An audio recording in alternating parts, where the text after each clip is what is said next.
ready to harvest the stem amaranth that we featured in the last episode, and as with any vegetable, you don't want it to get too woody. This stem amaranth, I think it's the variety that I'm growing. It's not grown really tall. It's about 1.5 feet, but one thing it has done is produced these really thick stems. As the name suggests, you grow it for its stem.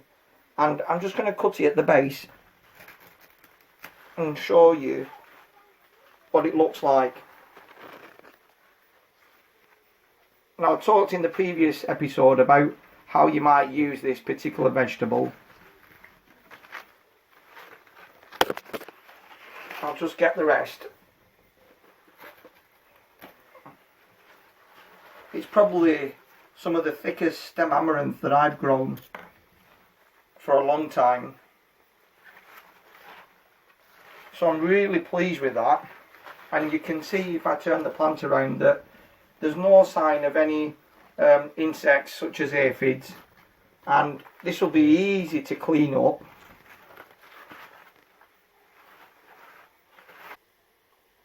Now, this particular one has curled a little bit at the base, but it's not for the supermarket shelves, and there's nothing wrong with it. And for anyone who grows your own, you're going to get the odd wonky vegetable, but once you chop it up and throw it into a dish, there's no problem with it.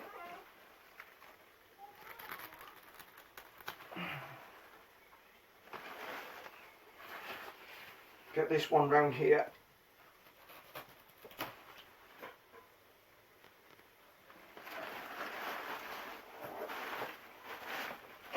And this final one, as I say, it's a really lovely specimen, but it must be the variety. It's just not grown very tall.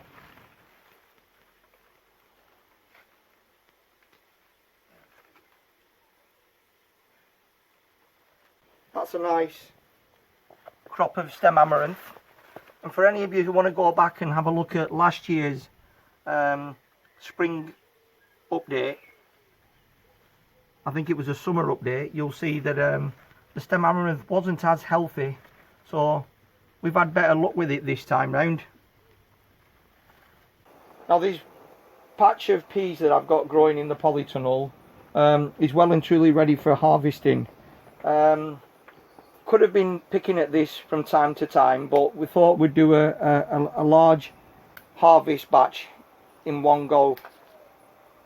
That doesn't mean to say that we've not been eating these peas. If anything, we've been treating them like sweets. Whenever we've come up, I've just picked a few pods and given them to my kids to eat. I'm going to show you some that have gone past their best and ones that are just right. Now, same plants, I've got a pod that's got a bit dry and wilty. There's nothing wrong with the peas. You're just not going to be eating these fresh. These are great adding into things like pilau rice, or just boiling down. But this pod that I've got here is a bit more tender. You can see that it looks more fresher, and it's just about your preferences really. And actually, if you want to be podding them while you're up on the allotment or in the garden, you want to get them when they're a bit more tender. What I want to show you is this third pod that I've got in my hand. The peas are more delicate, they're smaller, and they're sweeter and they're juicier. And these are the ones that, if I'm feeling peckish or I want to just give something to the kids to eat while we're up on the site, I'll give them these pods.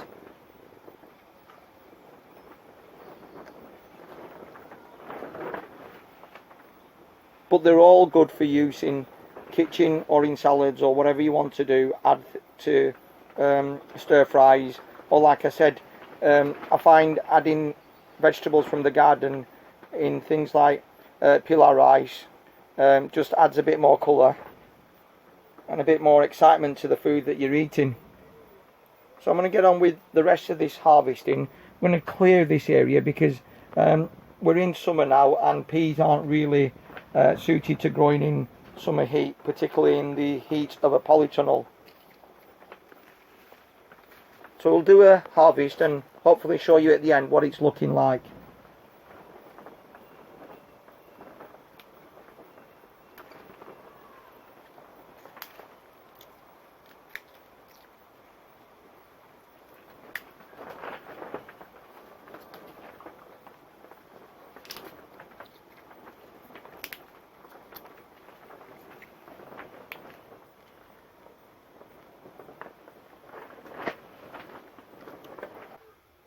So what I want to do today is transplant these okra seedlings into the greenhouse.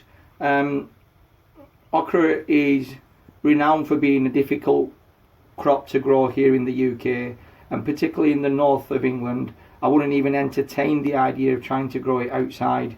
So it needs to be grown under cover, either in a polytunnel or within a greenhouse. Obviously you can grow it indoors within a conservatory or in pots on a sunny windowsill. Now this variety that I've got in my hand is a small compact variety. I'm not thinking that it's a dwarf variety, but it's definitely not one of the really tall okras that you get when you're on your travels and you see it growing in places like Bangladesh. Now this variety, like I said before, is spineless variety called Clemson spineless, and it tends to be a bit bushy in form, but we'll get on with transplanting it and hopefully it'll do a lot better in the greenhouse than certainly trying to attempt to grow it outside. Now the stems of these plants are really delicate, and if you're a regular grower of vegetables, you'll know that dealing with transplants is a difficult job in its own, but I've noticed that okra seedlings are so delicate. It's almost like transplanting cucumber. You can easily damage them. So I'm just going to put them into this ground that we had red amaranth growing in. Now we've cleared the vast majority of the red amaranth, but you can see one or two tiny little plants there. They'll be removed within the next few days. So I want to firm the ground around the plant, not at the base of the plant, because I've said that it's such a delicate plant. I don't want to damage it. So that's the first of the okra in its place. I might stake it with a small stick just to give it some support. It's not to protect it from the wind because we're in a greenhouse. It's just to keep the plant sturdy while it establishes itself in its new home. And if you zoom in a bit closer, you can see okra flowers just starting to form, and inshallah, if this plant does well in here, maybe in the time we produce another upload in a few weeks time, there might be some flowers that have developed into fruit. I think from memory okra belongs to the hibiscus family, and if nothing else, the flowers are quite stunning to look at themselves. So let's have another go at growing okra. Quick tour of the allotment now. This is an area that some of you will hopefully remember seeing in the past. It tends to be my favourite area for growing courgettes and runner beans and things like that. And what I've got in here is the round courgette variety, and it's a south facing open area, so it gets most of the sun, and the courgettes have done well for me here in the past. And with regards to the progress of the tomatoes, the Ailsa Craig is starting to develop some nice trusses of tomatoes.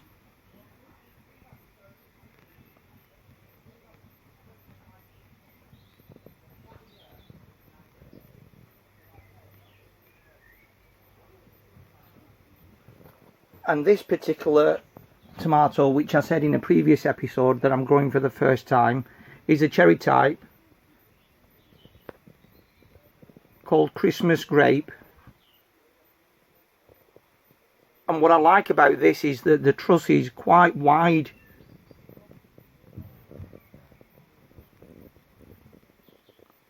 So that's one to keep an eye on the progress of. And my blackberry hedge is looking stunning, and what I particularly like about it is the large number of bees that it's attracting.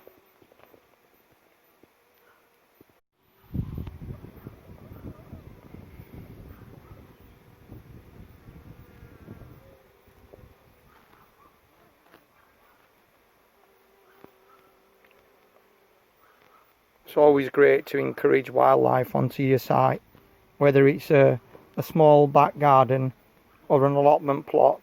So the more variety of plants you have, particularly flowering plants, the more bees you'll attract.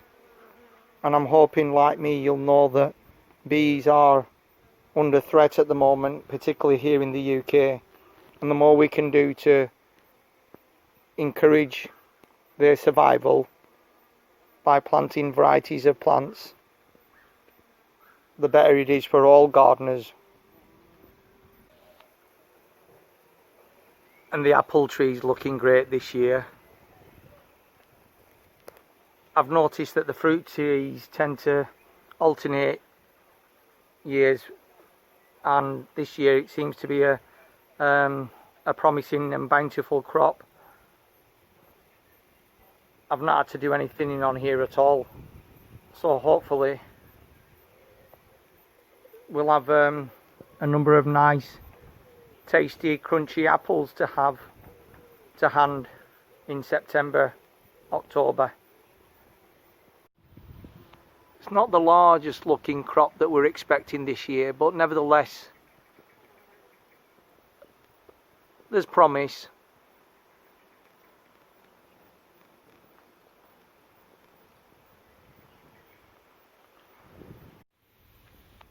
You'll remember in an episode just a short while ago where I promoted the use of lemon balm as a healthy herbal tea. This plant has been in this position for a number of years, and we are quite ruthless with it. At the end of the summer we hack it right back and it just bounces back, and at the moment with this warmer spell that we've had in the last week or so, there's been a new flush of growth.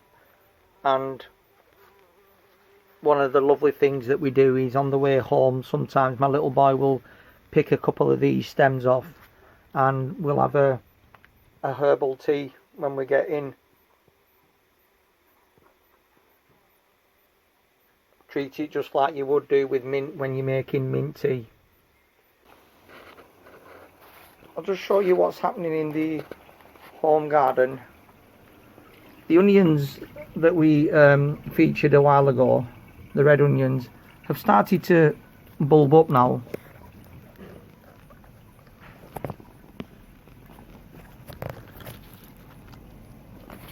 And the main reason for growing these were for the tops, but now that the onion's getting a little bit older and the tops are starting to yellow a little bit, we're not going to use them.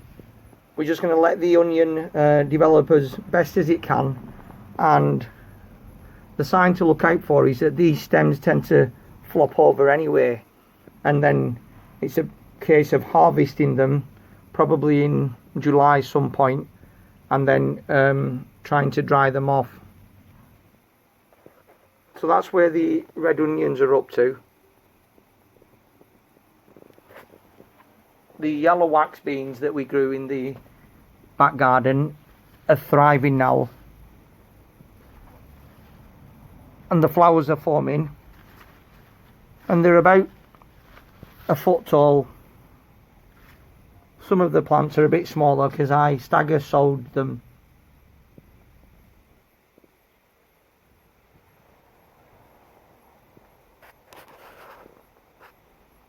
you can see just in the background there, we've been picking strawberries quite a bit this time round.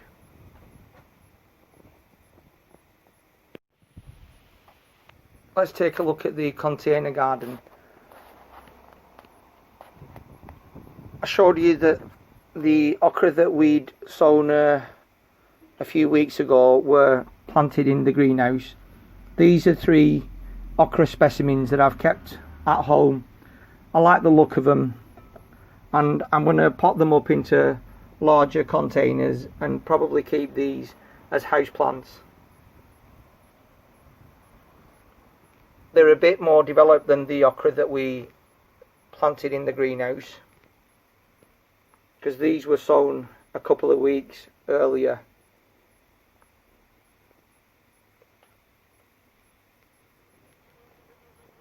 The banana plant that I did an episode on transplanting a couple of episodes ago, I've actually had to pot it up again. The plant seemed to have outgrown the pot that I moved it into. At the time I thought it would be sufficient, but it needed potting up again. And the yellowing that was occurring on the leaves seems to have been resolved, and I'm getting these new leaves being sent up, and I particularly like this mottled colour that's found on this particular banana.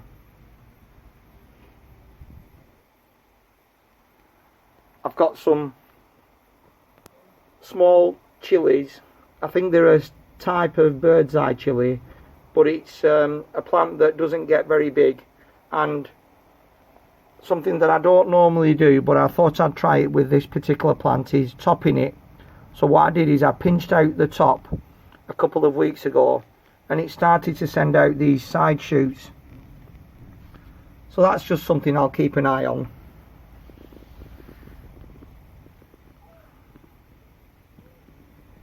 Those are some stem amaranth in pots that are going to be given the chop today. And the whole idea of gardening is that you think about your next step, and I think I'll use these pots for transplanting these chillies into. And over there is one of the banana pups that survived the transplanting process,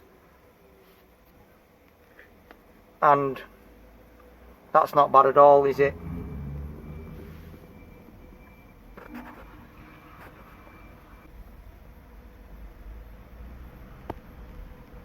Those are the Scarlet Emperor runner beans.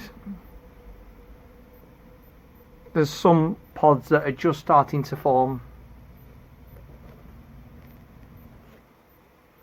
and the chilli plant pot, which has got 3 chillies in it. In the last episode I showed you some black chillies that were just forming. You can see them more clearly and distinctly on this particular upload. And my favourite chilli, Prairie Fire, has particularly enjoyed this warm sunshine that we've been getting recently.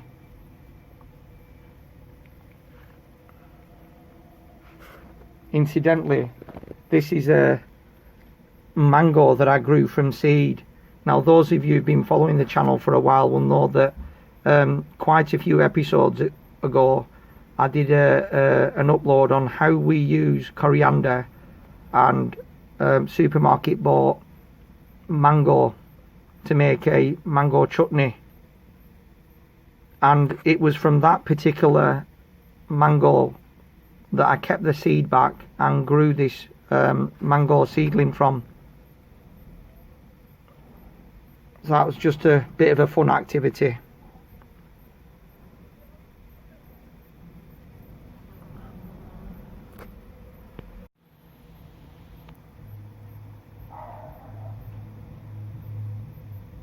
So I hope you've enjoyed this roundup of the latest episode on Ali's Allotment. And if you've not seen the previous episodes, please go back and have a look at that.